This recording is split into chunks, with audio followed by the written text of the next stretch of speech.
Vous voulez écouter, découvrir et faire du podcast en live? C'est Podren.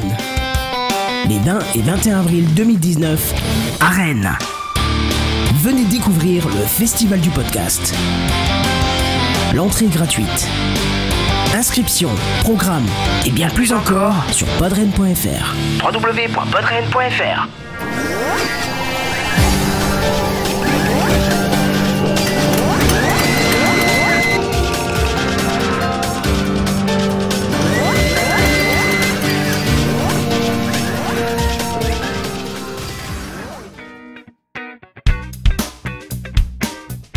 Bonjour à toutes et à tous, vous écoutez Lifetile, le podcast qui vous parle de l'actualité Microsoft.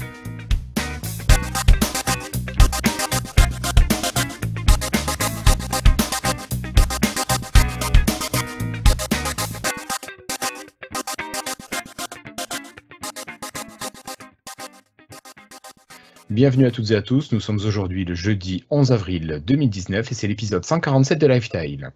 Alors, avec moi ce soir, ils sont là en vidéo, ils sont là en audio, c'est Florian, alias Flobo qui est là. Salut Flobo. Ça va? Ça va et toi? Ouais, ça va bien.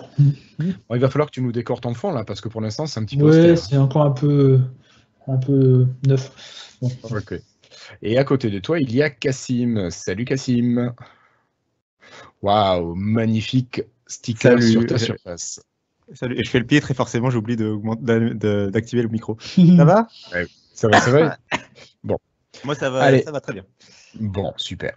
Je vous propose tout simplement une petite annonce avant d'attaquer le dossier. Alors, je ne sais pas si vous vous rappelez, mais 2019, c'est l'année aussi pour Podren 2019. Et Podren, c'est dans 15 jours.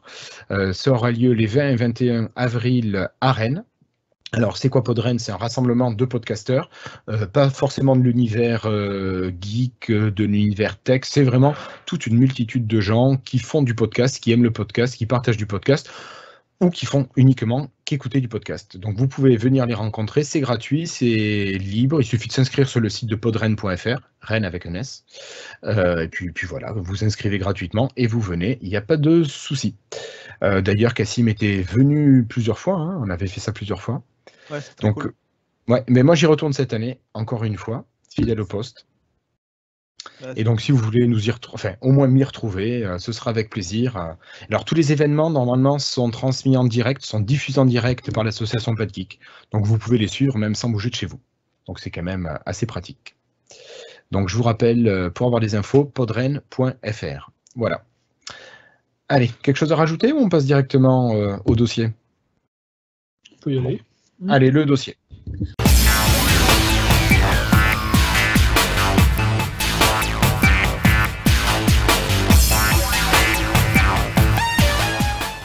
Alors, pour commencer avec ce premier dossier, c'est la nouveauté du moment. On en parle, ça fait déjà 3 épisodes avec aujourd'hui qu'on parle de ce nouvel élément de Windows, c'est le navigateur Edge. Alors, Edgeium, pardon, pas Edge, le petit navigateur qui est basé sur Chromium et qui va remplacer le précédent Edge. Alors, quelles nouveautés peut-on avoir? Quelles nouveautés ont été annoncées, cette semaine pour cette fameuse édition d'Edgeium, Florian? Bah déjà, cette semaine, il est sorti officiellement donc en bêta pour les insiders. Donc, il y a 3 channels qui sont sortis. Enfin, non, 3 channels qui vont arriver, 2 qui sont disponibles pour l'instant. Ce qui est disponible pour l'instant, c'est Canary, donc les builds qui arrivent vraiment, qui sortent tous les droits de chez Microsoft tous les jours, en vraiment plus que bêta. Le channel développeur, si je ne me trompe pas, Cassim, c'est ça qui est sorti également, qui est donc, je crois, donc, l'équivalent d'un peu de Firefox Developer, donc une version bêta avec des outils pour ceux qui font du développement web. Ouais, et une mise à jour hebdomadaire. Voilà. Et bientôt, il y aura également la version bêta qui arrivera, donc ce sera un peu moins, une version un peu plus finalisée que la Canary qui est sortie actuellement. Donc ça, je pense que ce sera genre une mise à jour par semaine également. Tous les 6 mois, tous les 6 semaines, pardon. Toutes les 6 semaines. Moi, j'ai pas lu ça, pardon, désolé. J'aurais dû préparer. Hein. Voilà. Et donc, une fois que ce bêta sera sorti, il y aura la version finale officielle d'ici quelques mois, j'imagine, de Microsoft Edge. Donc, pour l'instant, si vous voulez tester ça, il faut vraiment être prêt à utiliser une version plus que bêta. Bon, moi, je trouve que c'est déjà très stable, hein, donc ça ne me dérange pas. Et puis, de toute façon, j'utilisais toujours déjà des versions Canary de Firefox et Chrome tout le temps, donc ça ne change pas ma vie. Pour les changements par rapport à la version qui avait leaké il y a 15 jours, il y a quelques petits trucs déjà qu'on peut retrouver. Par exemple, il y a déjà un petit aperçu des onglets qui apparaît lorsqu'on passe sa souris en haut dessus. Je ne sais pas si vous voyez ce que c'est exactement ce qu'il y avait dans Internet Explorer et dans Edge déjà depuis des années. Alors, c'est pas encore complètement finalisé, mais ça arrive déjà. Donc, c'est encore un exemple de petite fonctionnalité de Edge que Microsoft ramène sur Chromium, donc dans son nouveau navigateur. Alors, tu vois, c'est marrant ça parce que moi, je n'utilise pas la version Canary, j'utilise des versions de développeur. Et ça, je ne l'ai pas, par exemple. Il faut l'activer dans les bot flags. Dans les bot flags, d'accord, ok. C'est toujours. Moi également, j'ai quelque chose qui est apparu. Sur un de mes PC, je l'ai installé sur 3 PC. Sur un seul des 3, j'ai un petit bouton traduire avec Bing Translator qui est apparu en haut des pages. Alors, c'est pas une extension, c'est intégré directement comme Google Translate est intégré dans Chrome. Et par contre, je ne sais pas pourquoi, ça apparaît que sur un seul de mes appareils. Et pas mal de monde dit qu'ils n'arrivent pas à y accéder. Donc, ça a l'air, peut-être qu'ils font déjà du AB sur des fonctionnalités comme ça, je ne sais pas trop. Mais bon, on voit bien qu'ils sont déjà en train de remplacer donc, des services et les services de Google par ceux de Microsoft en plus. Donc, bon, on va voir ce que ça va donner au fil des prochaines semaines. Mais pour moi, il y a déjà un bon boulot qui a été fait et je pense que... Pardon, on va peut-être donner la parole à Cassim parce qu'il voulait réagir tout à l'heure. Oui, vas-y. Non, t'inquiète. Non, c'était juste pour dire, oui, déjà pour les différentes channels, en fait, tout simplement, ils reprennent ce que fait Chromium, en fait, avec Google. Je pense qu'ils veulent se caler dessus sur le même rythme de développement. Donc, avec Canary, Dev et Beta, Google propose la même chose. Donc, ça, c'est intéressant. Et l'autre élément, c'était tu parlais des services que que Microsoft a supprimé par rapport à ceux de Google dans cette nouvelle version qui est basée de Chromium. Et ils ont justement donné la liste de ces services-là, en fait, qu'ils ont soit supprimés, soit remplacés. Donc, je ne vais pas faire toute la liste. Mais effectivement, on voit qu'il y a énormément de services Google qui étaient intégrés dans Chrome, qui sont supprimés de cette version Edge. Des choses comme Google Now, je sais pas moi, enfin, l'intégration avec Chrome OS, Google Pay, des choses comme ça, les API de Google Drive, tous ces services-là que Google intègre dans Chrome, Microsoft a fait le nettoyage et les a supprimés ou les a remplacés comme tu dis Bing Translate, ou Microsoft Translator. C'est pas surprenant effectivement quand il y a des services équivalents chez Microsoft, il y ait un remplacement du service Google par le service équivalent de Microsoft. Ce qui est évident. Ok. Est-ce qu'on a d'autres choses? Je crois que la réponse est oui, qui sont arrivées dans Edge, enfin dans Edgeium, pardon. Par exemple, je ne sais pas si je vous parle de DarkTheme, monsieur Florian. DarkTheme, ça te dit rien? Oui, mais il était déjà dans la version leakée il y a 15 jours, donc il y a rien qui a changé. Je ne l'ai pas vu, moi non plus, je ne l'ai pas vu dans la version leakée. Moi, j'utilise depuis le premier jour, donc c'est la première chose que j'ai cherché dans les flags et il était déjà la première bulle. Donc, oui, il y a toujours un thème dark. Bon, il faut toujours l'activer via les bot flags dans les options. Voilà, donc là, dans la vidéo, je vous mettrai la commande en bas à taper. Oui, ça sera facile. Mais bon, ça a l'air finalisé. Pour moi, il est prêt, le thème dark. Je ne sais pas pourquoi. Je ne sais pas pourquoi il n'y a pas un bouton affiché le dark theme. Il est parfaitement fonctionnel. Ouais, clairement. Je me demande s'ils n'attendent pas la sortie de Windows 10 19H1, enfin la mise à jour de mai dont on va parler après, dont une des nouveautés est d'introduire un thème clair qui permet de vraiment choisir entre thème sombre et thème clair dans Windows. Et donc d'avoir le même choix dans Edge. Enfin, ils n'attendent pas d'avoir synchroniser. Au niveau. Ouais, ok.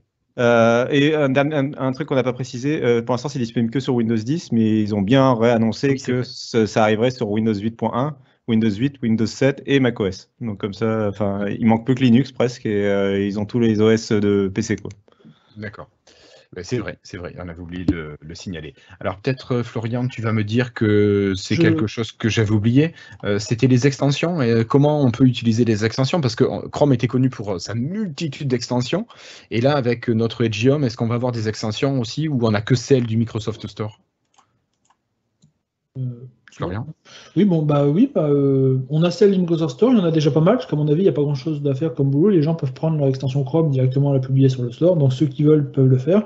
Mais également, on peut activer le mode, une petite option dans le magasin d'extension, on peut dire autoriser les magasins d'extension tiers, les stores d'extension tiers. Et dans ce cas-là, on va directement sur le store Google pour installer les extensions depuis le store Google comme on ferait sur Chrome, et ça marche également parfaitement. D'ailleurs, ça marchait déjà dans la version bêta, mais là ça marche encore mieux. Par exemple, une extension très pratique qui fonctionne déjà, c'est l'extension Timeline. Microsoft a sorti une extension Timeline pour Chrome, pour pouvoir afficher sa navigation Chrome dans la timeline. Le nouveau Edge, pour l'instant, n'est pas intégré nativement avec la timeline Windows, donc avec la petite extension Timeline pour Chrome que j'ai récupérée depuis le Google Chrome Store. Et bien maintenant, j'ai mon nouveau Edgeium qui synchronise avec ma timeline Windows, très pratique. D'accord. Ok. Voilà, je pense qu'on a fait le tour sur la partie Edgeium, ce qui est déjà pas mal. En une semaine, ça a déjà quand même plutôt bien avancé. Moi, je vous propose de continuer avec les nouveautés, puis on va parler de cette sortie, alors qui n'est pas une nouveauté pour vous, parce que vous l'avez déjà testé de manière assez approfondie, mais je sais que pour moi, c'était clairement une nouveauté, c'est la mise à jour, Cassim, de Windows 10 de mai 2019. Ouais. Du coup, donc elle est sortie si on en reparle maintenant, c'est parce qu'on en avait dit, déjà on en avait parlé dans l'épisode précédent du fait qu'elle arrivait en mai, on avait un peu expliqué le contexte. Là, du coup, ils ont appliqué ce qu'ils avaient annoncé, c'est-à-dire qu'elle est sortie pour les personnes qui sont dans la boucle release preview. Même si des fois, quand on lit la description de la release preview, il peut y avoir un débat sur si elle devrait vraiment être dedans, mais bon, peu importe. Le fait est que quand on est en release preview et puis en boucle fast, on peut télécharger cette mise à jour de mai et tester toutes les nouveautés. Et il y a une page sur le site de Microsoft, en tout cas dans les docs de Microsoft, où on peut lire le détail de toutes les nouveautés qu'elle apporte. Et mine de rien, on s'en rendrait peut-être pas compte au fil des builds, mais elle apporte quand même pas mal de choses, cette mise à jour. C'est vraiment, elle peut porter son nom de mise à jour majeure. Enfin, elle n'a pas honte, hein, elle n'a pas de honte à avoir ou quoi. Donc il y a pas mal de nouveautés. Donc après, je sais pas, on va pas faire toute la liste du coup parce qu'il y en a énormément. Non, mais on va regarder quelques-unes. Moi, il y a un truc que j'aimerais quand même dont on parle, c'est l'installation. Parce que j'ai trouvé l'installation assez super comparée aux builds précédentes. Les builds précédentes, on était quand même avec une machine qui était bloquée au moins une demi-heure. Enfin, moi, j'ai l'impression que pendant une demi-heure, ma machine, au moins, elle ne pouvait pas être bloquée. Les premières builds, c'était plus que ça. Là, j'ai chronométré 10 minutes 29 secondes où ma machine a été inutilisable. Et j'ai trouvé ça super parce que l'ordi a téléchargé la mise à jour, il a préparé l'installation, puis il m'a demandé, voilà, voulez-vous redémarrer pour réaliser l'installation. Je l'ai fait 10 minutes 29 secondes, clac, je rentrais mon mot de passe et je pouvais utiliser la bête. Donc vraiment, j'ai trouvé ça super bien au niveau installation. C'est fluide, c'est rapide. Bon, d'accord, j'ai une machine qui n'est pas trop pourrie, mais qui a quand même 4 ans, donc c'est quand même pas tout neuf. Mais voilà, je dis vraiment super expérience utilisateur à ce niveau-là. Cassim, je te rappelle. Non, mais après, il y a pas mal de nouveautés. D'abord esthétique, avec, j'en parlais tout à l'heure, maintenant il y a un thème clair, donc ça veut dire qu'on va vraiment pouvoir choisir dans les paramètres de Windows si on veut un thème clair ou un thème sombre. Avant cette mise à jour, la version, le thème qui était installé, finalement, c'était une sorte de thème hybride parce que, par exemple, la barre de notification était plutôt sombre, la barre des tâches était plutôt sombre. Là, vraiment, on doit avoir un choix assez clair, du coup, entre les deux. C'est le cas de le dire. Il y a d'autres éléments comme ça. Les paramètres ont encore une fois été réorganisés. Un élément important, à mon avis, qu'il faut mentionner, surtout, c'est la séparation de Cortana et de la recherche. Donc, je ne sais pas si tu as déjà fait une recherche sur ce nouveau Windows. Mais là, en fait, si jamais tu n'utilisais peut-être pas Cortana, par exemple, tu peux peut-être carrément la désactiver parce que il y a un nouveau moteur de recherche, en tout cas, qui est intégré, qui propose une interface, je trouve, assez moderne, assez bien faite, qui t'invite vraiment à faire des recherches et qui propose un élément en supplément par rapport à ce qui existait avant, qui est des suggestions d'applications à lancer. Donc, je trouve ça assez malin. Mais ça y était, ça, avant, il me semble. Avant, il y avait l'activité récente, mais il n'y avait pas la suggestion d'application, il me semble, dans Cortana. Ouais. Il me semblait pourtant qu'il y avait ça, mais bon. Ce qui est apparu, je crois que c'est les petites fonctionnalités pour chaque application. Par exemple, si tu trouves Outlook, qui va te mettre directement, envoyer un mail, créer un nouveau événement calendrier, choses comme ça. C'est de ça dont tu parles ? Moi, là, je suis sur l'ancienne version de Windows 10 et j'ai bien, quand j'ouvre Cortana, elle me propose application, paramètres, documents, photos, machin, mais dans le nouveau Windows 10, dès que j'ouvre la recherche, il y a vraiment une barre de suggestions qui m'offre des applications déjà comme Edge, Explorator Windows. Ah oui, c'est un peu la timeline. C'est les derniers trucs que tu as ouverts, non ? C'est pas ça ? Je crois que c'est. Enfin, il suggère des applications, je ne sais pas sur quoi c'est basé. J'imagine que c'est sur les trucs que tu ouvres le plus souvent ou les plus récemment installés, etc. Je parle pas d'autre chose, pardon. En tout cas, c'est un nouveau moteur de recherche assez bien fait qui permet de désactiver complètement Cortana si jamais on ne l'utilise pas. Après, je vais vous passer les emojis. Si vous êtes fan des emojis, en plus, ils ont amélioré le truc pour qu'on puisse intégrer des Kaomoji. D'accord. Alors, il y a le truc chiant, c'est quand tu veux déplacer ta fenêtre d'emoji, ça met 3 heures, c'est agaçant à souhait. Ah, je déploie jamais Mais j'ai vu un article qui en parlait, j'ai voulu essayer, et puis bien mal m'en a pris. En vrai, c'est un bug qui a été trouvé juste, mais il va être corrigé. En vrai, j'espère.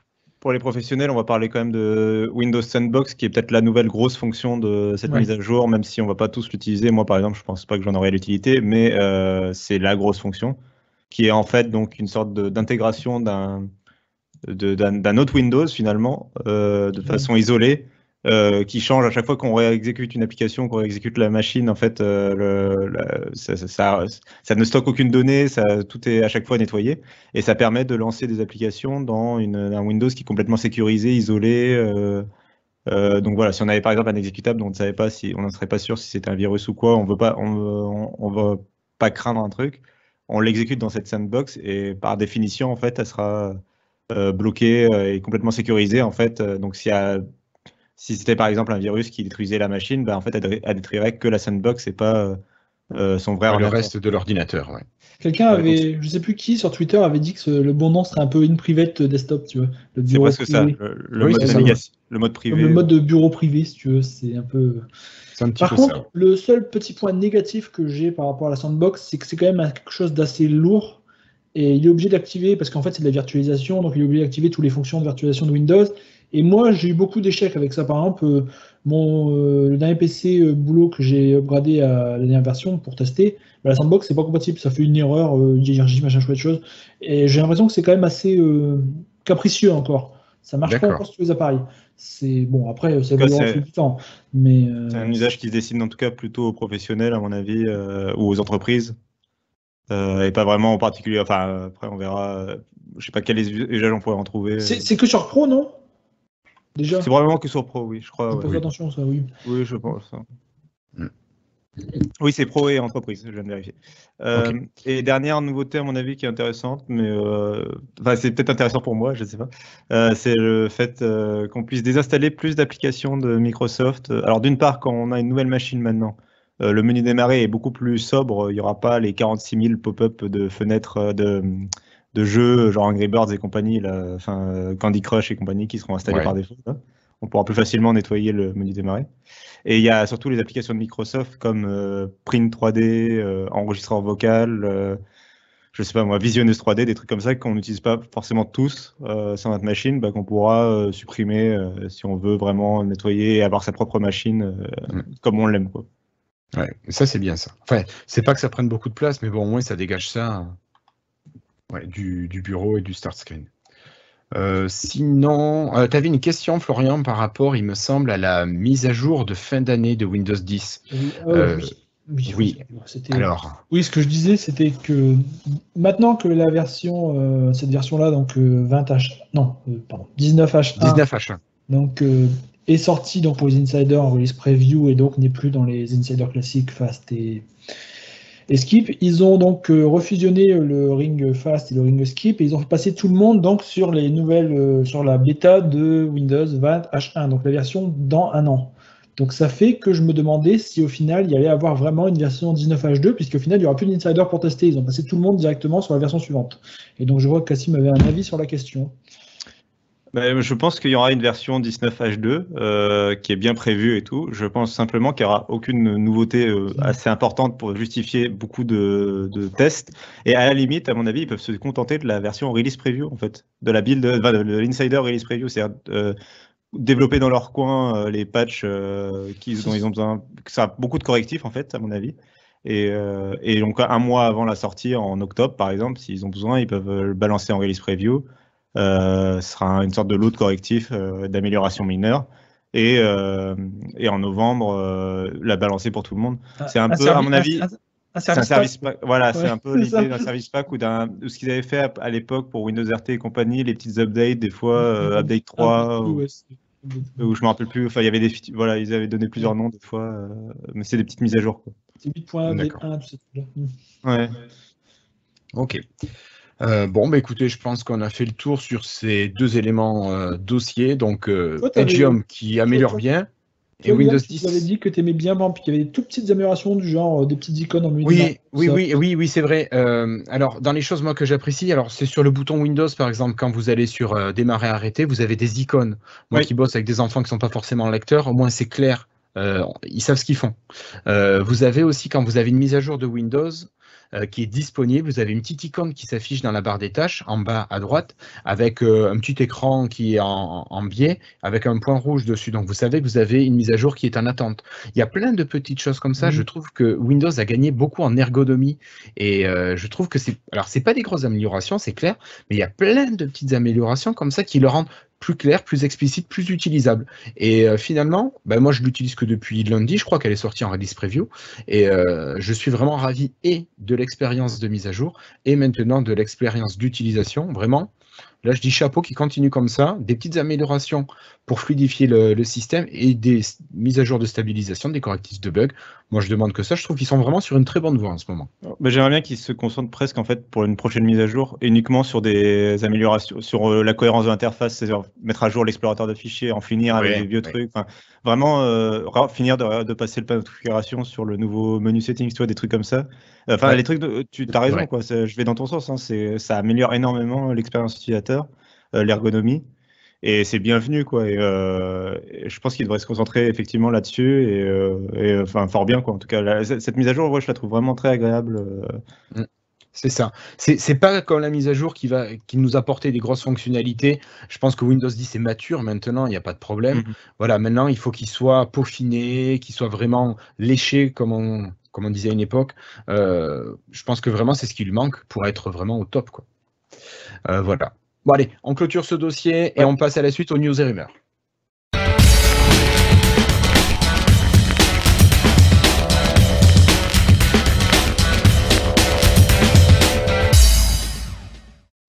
Alors, pour commencer, Microsoft parlait des clés USB. Alors, je ne sais pas si vous connaissez encore les clés USB. Vous savez, ce genre de truc comme ça, là. Donc, les clés USB. Microsoft vous dit maintenant, vous pouvez les arracher à la sauvage. Alors, Cassim, est-ce que tu as lu ça? Est-ce que tu pourrais nous en parler en quelques mots, s'il te plaît? C'est rapide. En plus, je crois que je suis pas sûr que ce soit totalement nouveau, même si tous les sites d'actualité en ont parlé. Hein, donc, oui, voilà. Mais en fait, ça vient de la dernière mise à jour de Windows. D'accord. Donc en fait, avec la nouvelle mise à jour de Windows, par défaut, désormais, Windows 10 va faire en sorte qu'on puisse débrancher les clés USB sans problème, sans passer par l'ancien système de éjecter la clé, cliquer sur l'icône pour demander l'éjection de la clé USB, etc. La raison technique derrière tout ça, c'est qu'en fait, avant, c'était dangereux pour la clé USB puisque Windows gérait un cache en fait sur la clé USB pour que les gens perdent pas leurs documents. Ce qui faisait qu'elle était toujours en utilisation, elle était toujours sous tension, et en fait, quand tu débranchais un peu trop vite, le débranchement pouvait faire un truc sur l'électricité qui faisait qu'en gros la clé USB sautait, quoi. Potentiellement, enfin c'était un petit risque, hein, c'était un petit pourcentage, mais dans le doute, il fallait mieux normalement demander l'extinction pour que Windows arrête le travail, hop, il n'y avait plus de tension, tu pouvais enlever la clé USB. Désormais, par défaut, ça va diminuer légèrement les performances, mais du coup, par défaut, il gère plus ce cache et du coup ça permet d'enlever tout le temps la clé USB quand elle n'est pas explicitement en train de copier un fichier ou créer un nouveau document ou quoi. Okay. Merci beaucoup, Cassim. Alors, si vous voulez réactiver cette fonction de cache, c'est très facile. Vous allez dans le gestionnaire de disque, vous faites un clic droit sur l'entête de ligne de votre clé USB, vous allez dans les propriétés, puis vous verrez, cette histoire de cache est très facilement trouvable. Allez, on continue avec une autre information. Hop, j'ai perdu mon document. Ah oui, ici, c'est Microsoft et la gamme Surface et le pliable. Alors, il y a notre, comment il s'appelle, Panos Panay qui a tenu une interview et qui parlait des bons résultats de Surface. Est-ce que Florian ou Cassim, vous nous en toucheriez deux petits mots? Alors du coup, c'est juste qu'ils ont eu, tu disais, ils ont eu de bons résultats parce que effectivement, je crois que la division Surface a encore eu des résultats assez par record. Enfin, c'est pas non plus, ils n'ont pas fait exploser les compteurs, mais c'est en croissance depuis le début de la gamme Surface quasiment. En tout cas depuis la Surface Pro 3. Et là, ils ont eu, je crois, 39% de croissance par rapport à l'année dernière. Ce qui est quand même fort honorable. Et donc, il y avait la question de savoir si on croyait finalement toujours à un pliable, en fait. Et ils ont posé la question à Panos Panay, du coup, sur le sujet. Et ce qu'il disait, c'est que, enfin, si j'ai bien compris, il disait souvent, donc il voulait travailler encore sur ce form factor, quoi, le fameux pliable, mais il veut vraiment que il y ait un usage en fait, trouver l'usage pour l'appareil. Il veut que les appareils Surface à chaque fois aient un usage adapté. T'as par exemple la Surface Pro, c'était pour les étudiants, etc. À chaque fois, il démontrait que le Surface était, ou le Surface Studio pour les créateurs, par exemple. Ouais. Et donc, il veut suivre la même idée avec l'éventuel pliable, mais donc si il travaille toujours sur des nouveaux form factors, mais bon, il faudra trouver en gros l'usage qui correspondra à cet éventuel nouveau form factor, et quand ils l'auront trouvé, s'ils le trouvent, ils le sortiront, sinon ils le sortiront pas, quoi. Si j'ai bien compris. D'accord. Ok. Oui, j'ai compris à peu près la même chose. Donc, a priori, Microsoft y travaille toujours. Peut-être pas d'une manière forcément très, très volontaire, je sais pas. Ils travaillent sur, je pense, tout le temps sur des nouveaux designs. Ils essayent tout, en fait. Ils regardent ce qui marche et ce qui marche pas, quoi. Et à mon avis, ils sont toujours dans un processus de création. Oui, de toute façon, on voyait bien dans les bulles Windows qui sortaient, il y avait des bulles pour plein de types d'appareils un peu spéciaux, donc ils font des tests. Ouais. Ok, allez, on va enchaîner, on va avancer. Cette fois-ci, c'est un service Microsoft qui ferme, qui tire sa révérence. On vous en a peut-être pas parlé, je crois que je me demande si on n'a pas oublié de vous annoncer que le service Microsoft Band disparaissait, allait s'arrêter. Eh bien, derrière ce service, il y avait le service Health Vault, qui était vraiment le service consacré à la santé de chez Microsoft. Donc, vous aviez tout un système, vous pouvez rentrer toutes vos analyses de sang. C'était vraiment un système de lien entre le patient et le médecin, quasiment, où vous pouviez avoir vraiment tout votre dossier médical. Normalement, ce n'était pas accessible à la France parce que ça ne respectait pas forcément des droits. Bon, en passant par une IP étrangère, on pouvait y accéder assez facilement. Et on pouvait récupérer ces données quand on avait une Microsoft Band aussi dessus. Eh bien, le service va fermer ses portes à la fin de l'année, donc je crois que c'est le 20 novembre, voilà, si je ne dis pas de bêtises. Donc le service F-Vault va disparaître, et donc ça sera fini du tracking fitness ou du tracking santé chez Microsoft. Donc, pour les utilisateurs, pour les quelques utilisateurs, ils proposent de migrer toutes les données chez, chez Lydia. Je ne connais pas Lydia. Alors, je l'ai fait sur le mien, parce que moi, j'avais pas mal de données sur Alva, je devais synchroniser ma bande et tout ça, donc j'avais pas mal de trucs. Et oui, ça m'a tout synchronisé sur ce service-là, puis ensuite, j'ai essayé de charger l'app Android, ça fait non disponible dans votre pays. Et je fais, bon, bah, c'est con. Oui, c'est ça. Et parce que toi aussi, tu étais passé par une IP étrangère. Oui, je l'avais fait un jour en Angleterre, je crois, dans le train, puis après, une fois que tu avais activé dans un pays étranger, ensuite, il passait en français une fois que tu étais en France. Le truc, c'était vraiment juste le démarrage du truc qui était... C'est ça, pour accéder au service. J'ai reçu le mail en français, tu l'as vu, je l'ai posté sur Twitter, qui me disait vraiment tout. J'ai reçu le même. Voilà. Bref, enfin bon, de toute façon, c'est pas étonnant, voilà. Microsoft s'est retiré complètement tout ce qui est santé. C'est ça. Allez, on va continuer. Cette fois-ci, on va parler de Surface Pro. C'est vrai qu'on aurait pu en parler juste avant. La Surface Pro, bon, vous savez, c'est ce superbe appareil de chez Surface. Eh bien, la Surface Pro a toujours eu des covers très, très sobres. Bleu clair, bleu foncé, rouge, noir, gris Alcantara. Eh bien, un partenaire anglais de Microsoft qui est John Lewis and Partners va proposer une cover de Surface bicolore avec une traînée. Alors, c'est la blush ou brush, je sais plus, blush ou brush, Flobo? Blush, donc une traînée qui va du rouge au bleu ou quelque chose comme ça. Alors avec Flobo, on en parlait tout à l'heure avant de démarrer l'émission, et on se demandait est-ce qu'on appréciait, est-ce qu'on n'appréciait pas. En fait, on se disait c'est peut-être moche, mais quand même vachement intéressant. Ouais. Voilà. Faudrait le voir en vrai, parce que c'est un peu difficile là. Sur les images qu'ils montrent, je trouve on se rend pas bien compte de l'apparence que ça peut avoir dans un vrai décor avec des vrais gens autour. Voilà, là c'est des photos un peu concept sur fond blanc et tout, donc c'est un peu difficile, je trouve, de s'en rendre compte. Après, c'est vraiment dans l'air du temps, le bicolore. Tous les smartphones, il y a la moitié des smartphones chinois qui sortent qui sont dans ces tons-là. Souvent entre violet et rouge d'ailleurs, ou entre bleu et rouge. Ça dépend des fabricants. Donc je pense que c'est à la mode. Dans le monde de la mode, c'est tendance. Et donc Microsoft qui aime bien justement jouer un peu sur le côté créateur et tout ça, à mon avis. Veut en tout cas continuer à jouer un peu sur ce côté tendance et séduire les créateurs, je pense. D'accord, ok. Bon, enfin, moi je trouve pas ça désagréable. Après, elle est 20-30 pounds plus chère que la cover classique.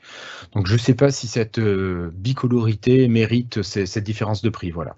Mais après, c'est un clavier classique de Surface Pro qui va de la Surface Pro 3 à la Surface Pro 6, donc à la dernière qui couvre vraiment toute la grande gamme Surface Pro.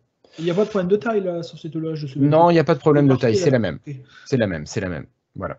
Allez, on continue avec une news rapide. Alors, est-ce qu'il y en a un de vous deux qui a regardé un petit peu ce qu'avaient ces HoloLens 2 à destination du marché américain militaire? Alors, Cassim, on me fait signe en régie que c'est toi qui vas nous en parler. Génial. Non, j'ai pas spécialement regardé pour le coup pour ce casque-là, enfin pour ce qu'ils avaient fait de différent entre le HoloLens 2 classique et le HoloLens 2 spécial armé. J'imagine que c'est notamment, voilà, ils disent que c'est pour que ça marche mieux avec l'équipement militaire, notamment la vision de nuit. Que tu puisses passer de la vision de nuit, avoir un casque avec la vision de nuit en plus, tout ça, pouvoir en même temps lire les ordinateurs et les téléphones normalement, etc. C'est génial, j'adore parler de ce genre de sujet. C'est vraiment le truc qui me passionne le plus dans les projets de Microsoft en ce moment, qu'ils aient un contrat avec l'armée pour protéger la démocratie. Avec mes guillemets, avec mes mains. Classique. Ouais. Non, on vous en avait parlé, ça avait soulevé quand même une polémique chez les employés de Microsoft qui avaient fait une pétition pour dire qu'ils n'étaient pas d'accord par rapport à ce contrat. Bon, après, je pense que c'est l'occasion de vendre pas mal de matériel pour Microsoft. Bon, allez, c'est sûr. On va avancer, et puis on va parler. Alors là, c'est Flobo qui va nous en parler. Ça y est, le thème Dark est partout chez Outlook. Oui, le thème Dark. Donc, quand on parle du thème Dark sur Outlook, on parle de deux choses déjà. L'interface du logiciel de l'application était déjà passée en Dark depuis quelques années, mais pour l'instant, les messages, jusqu'à cette année, étaient encore sur fond blanc. C'est un peu con dans un thème Dark. Et donc, au fil des derniers mois, ils ont passé toutes les applications et toute la version web. Donc, avec ils ont pushé donc sur toutes les applications la version web. Donc, une nouvelle possibilité d'avoir le message qui s'affiche sur fond noir. On a du texte blanc sur fond noir, donc c'est un vrai thème Dark. Alors c'était arrivé au fil des mois donc sur le web, sur l'application WP pour Windows. Ouais. Je crois que c'est pas encore sur Android. Cassim pourra me confirmer, je pense, mais je crois que c'est pas encore sur Android. Je ne crois pas non plus. Ouais, je crois que c'est possiblement arrivé. Je l'ai vu, mais j'en ai pas, donc je suis pas sûr de pouvoir vérifier. Et là, c'est arrivé donc sur la dernière version bêta de Outlook Bureau, donc 365 2019. Je sais jamais comment l'appeler de nos jours parce qu'il y a. Bureau, c'est bien Bureau. Le Outlook Win32 classique, le gros client. Et donc, c'est exactement pareil que sur les WP ou sur la version web. On a un petit soleil sur le message qui permet de passer donc du mode noir sombre au mode classique. Donc, bon, c'est sympa. Moi, j'aime bien avoir tout en dark. Donc, voilà. Ok. Merci beaucoup, Flobo. Allez, on va continuer. Cette fois-ci, on ne va pas aller dans le dark. On va aller dans les applications caméra et l'intégration notamment d'Office Lens. Et c'est encore toi, Florian, qui va nous en parler parce que tu as posté et tu vas sûrement être repris par le site d'actu américain dès aujourd'hui, voire peut-être. Je ne sais pas si ça avait été déjà vu ou pas, mais bon. En fait, il y a depuis quelques années, l'application caméra de Windows, c'était l'application Nokia Camera. Vous vous souvenez, avec tous les cercles et la version un peu pro. Et depuis l'année dernière, donc HMD a racheté ça à Microsoft. On ne savait pas trop comment ça allait évoluer. Maintenant, donc c'est les téléphones HMD sur Android qui utilisent cette interface. Et il y a une mise à jour de l'application caméra Windows classique il y a quelques semaines qui a enlevé cette interface Nokia Camera et qui a remis une interface beaucoup plus classique. Donc, bon, c'était un petit retour en arrière. Par contre, ça commence à réévoluer. Là, ils ont intégré directement dans cette nouvelle application Windows Camera Office Lens. Alors, on a directement un choix où on peut appuyer pour passer en mode scanner un document ou un tableau, exactement comme l'application Office Lens à part. Donc, je trouve ça intéressant parce que, bon, éventuellement, ça peut servir à des gens sur des surfaces, mais je me dis, pour moi, c'est vraiment quelque chose qui est plus pensé pour un appareil mobile. Je ne sais pas ce que vous en pensez de ce côté-là. Oui, alors totalement. Totalement. Moi, au niveau de la qualité d'image, c'est vrai que bon, j'ai une Pro 3, donc les caméras sur la Pro 3, ça vaut pas grand-chose. Quand tu scannes avec, c'est pas génial. Bon, pour faire la reconnaissance de caractère, ça reste suffisant. Mais sinon, tu as aussi vite fait de prendre ton smartphone. Avec l'application Office Lens, tu scannes tous tes documents, tu les envoies directement sur OneNote, sur ton OneDrive, ou dans un PDF, dans ce que tu veux, dans un fichier Word ou Excel. Peu importe, je trouve ça très pratique. La surface, pour scanner de manière ponctuelle un document, ça va, mais pas plus que pour du ponctuel. Après, peut-être qu'il y aura un nouvel appareil, pliable ou pas, dans un sens ou dans l'autre, qui... Je sais pas. Peut-être. Je sais pas. En tout cas, toi, ça montre qu'il ne ferme pas la possibilité. Non. Vas-y, Cassim. Cassim, tu avais l'air dubitatif par rapport à cette information. Toi, tu scannes jamais, toi. Ah, ton micro. Pas. Micro. Ah oui, parce que quand je tousse, je coupe mon micro. Non, mais je trouve ça très bien. Non, j'étais pas dubitatif. Hein, je consultais le document, voilà.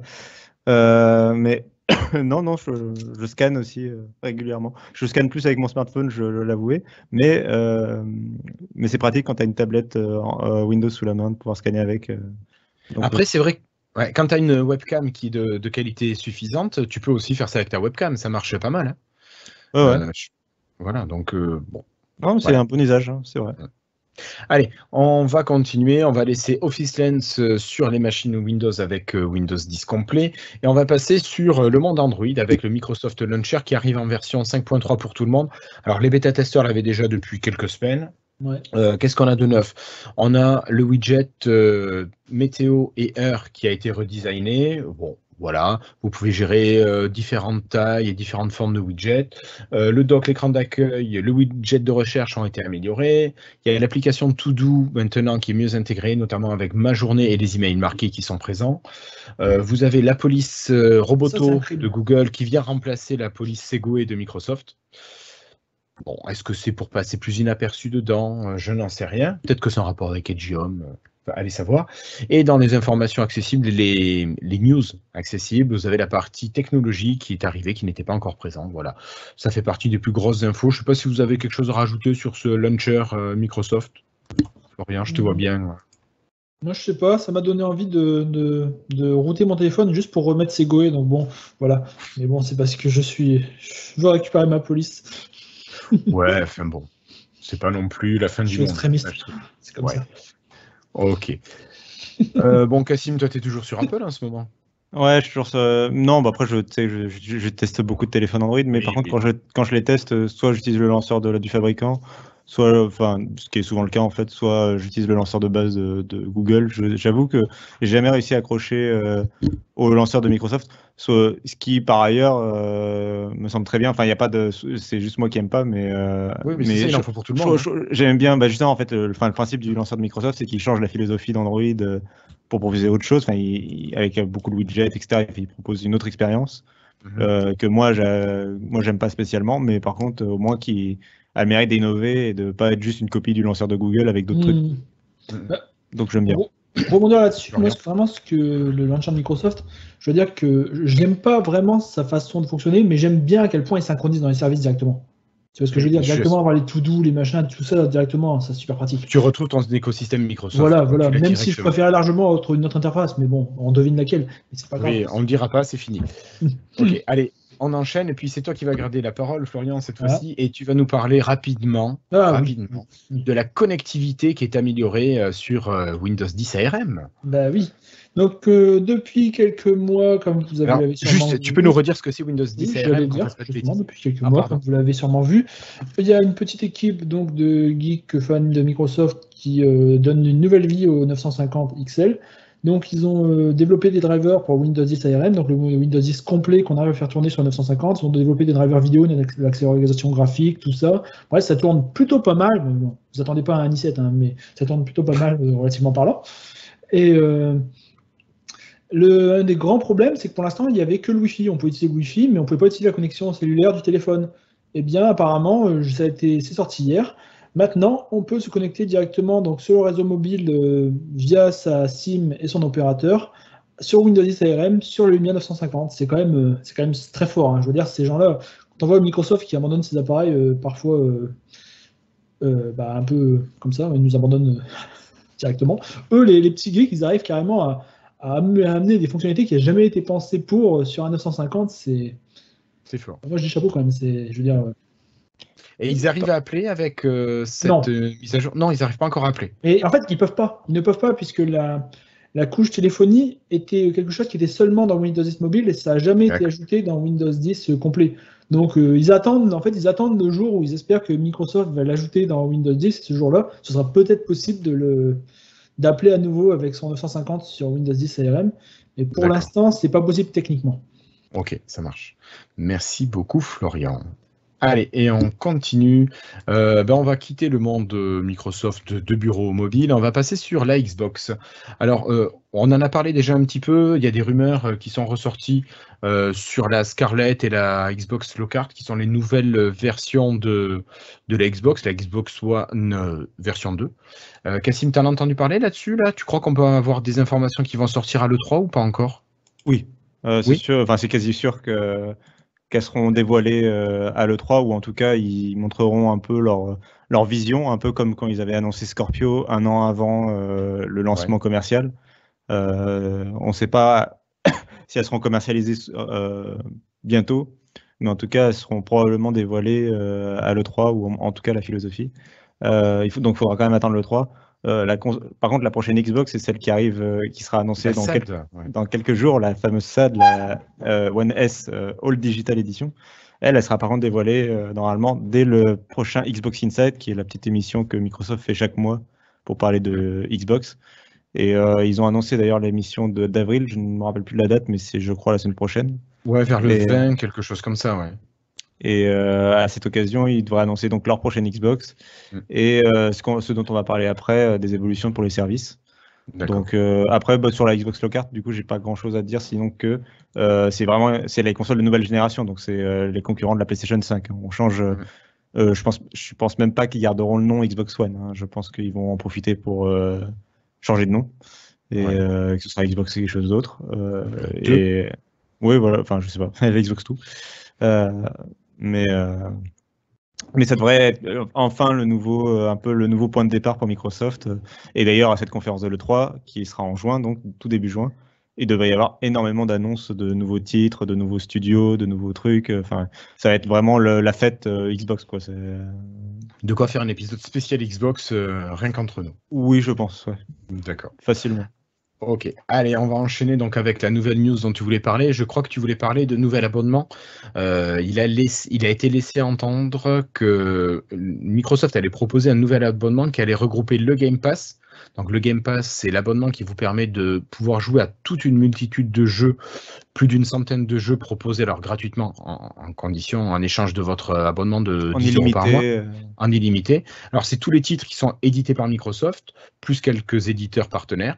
Et donc cet abonnement serait couplé dans Game Pass, plus Xbox Live, donc pour pouvoir bénéficier de toutes les fonctionnalités réseau, plus des réductions aussi quand vous êtes Xbox Live, vous avez des réductions sur les achats de jeux dématérialisés. Et donc normalement, cet abonnement devrait sortir à 15 $ par mois pour regrouper les deux, donc ça ferait à peu près 10 plus 5, la somme à peu près normale. Voilà. Et la question sera, est-ce que le xCloud, donc le jeu en streaming dont on vous parlait, je crois il y a 2 épisodes, sera inclus dans ce nouveau Super Game Pass, ou bien est-ce qu'il faudra encore débourser plus pour y avoir droit? Pour l'instant, on n'a pas d'infos, mais ça va sûrement bientôt arriver aussi comme news. Oui, ils vont l'annoncer. Et ce qui me fait un peu plus peur, c'est qu'il y ait des rumeurs, des bruits de couloir sur un autre abonnement qui pourrait être annoncé, qui serait un Xbox Game Pass pour le PC. Alors, il faut savoir que le Xbox Game Pass actuel, oui, j'en ai entendu parler, ouais. Il est surtout pensé pour la Xbox, comme son nom l'indique, et que en fait, 100% des jeux qui sont dans Xbox Game Pass sont jouables sur Xbox. Et il se trouve que un peu par effet secondaire, si un jeu est Xbox Play Anywhere, il est aussi sur PC. Il est jouable sur PC, mais c'est qu'un effet secondaire du fait qu'il est Xbox Play Anywhere. Oui. Parce qu'en fait, quand tu es abonné, en gros, il est associé à le jeu, t'es considéré comme propriétaire du jeu par le Windows Store. Il se trouve que du coup, le problème c'est que quand tu t'abonnes et que tu es joueur PC, en fait, sur les 200 jeux, un peu plus de 200 jeux proposés aujourd'hui, finalement, il n'y en a que 5, 6, 7, une dizaine peut-être qui sont. Par exemple, tu as Forza Horizon 4 qui est Play Anywhere, donc bien sûr. Tu l'as sur PC, tu l'as sur console, c'est cool. Non, mais il y a des très bons jeux, mais c'est juste que du coup, pour un joueur PC, pour le moment, l'abonnement vaut pas le coup comparé par contre pour un joueur Xbox. Et du coup, il y aurait moi, ce qui me fait un peu peur, c'est qu'il y aurait une rumeur apparemment d'un abonnement dédié pour les PC où on imagine ce serait du coup l'inverse, ce serait peut-être beaucoup de jeux PC et quelques jeux Xbox Play Anywhere qui du coup seraient complétés avec la Xbox. Ce qui me fait un peu peur, c'est que j'avais imaginé qu'ils intégreraient des jeux PC dans le vieux Game Pass. Ouais, et qu'on n'ait besoin que d'un seul abonnement pour jouer, que tu joues sur ton PC ou sur ta Xbox, et pas essayer de multiplier les abonnements. Donc on verra si ça se réalise.